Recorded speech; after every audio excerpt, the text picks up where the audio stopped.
ચોમાસામાં રાજકોટના લોકોને હાલાકી પડવાનું નક્કી છે। ચોમાસાના કાઉન્ટડાઉન વચ્ચે રાજકોટમાં હજુ ઠેક ઠેકાણે ખોદકામ ચાલી રહ્યું છે।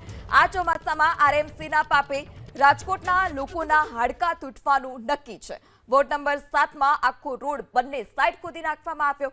રાજકોટ મનપાના પાપે આ વખતે નાગરિકોને હાલાકી પડવાનું નક્કી છે।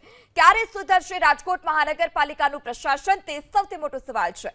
પ્રી મોન્સૂનની વાર્તાઓ બંધ કરો અને નક્કર કામગીરી કરો। ચોમાસાને હવે ગણતરીના દિવસો બાકી છે ત્યારે જ રાજકોટ મહાનગરપાલિકાને સૂઝ્યું છે પાણીની પાઇપલાઇન, ડીઆઈ પાઇપલાઇન નાખવાનું સૂઝ્યું છે। અને અત્યારે દ્રશ્યો આપણે બતાવશું રાજકોટના હાઈ પ્રોફાઇલ જે જાગનાથ વિસ્તાર છે। આ જાગનાથ વિસ્તારની અંદર આખા રોડ ખોદી નાખ્યા છે। હવે ચોમાસું જે છે તેને ગણતરીના દિવસો બાકી છે એટલે કે આ વખતે પણ રાજકોટવાસીઓને હેરાન પરેશાન થવાનું છે એ નક્કી છે, ફાઇનલ છે। કેમ કે રાજકોટ મહાનગરપાલિકા દ્વારા જે કોન્ટ્રાક્ટરને કામ આપવામાં આવ્યું છે, આ કોન્ટ્રાક્ટર દ્વારા અહીંયા અત્યારે જ પાઇપલાઇન ખોદી નાખવામાં આવી છે। રાજકોટના વોર્ડ નંબર 7 છે ત્યાં અમે અત્યારે આવી પહોંચ્યા છીએ અને 7 નંબરની અંદર જોઈ શકાય છે આખો રોડ બંને સાઈડ ખોદી નાખવામાં આવ્યો છે।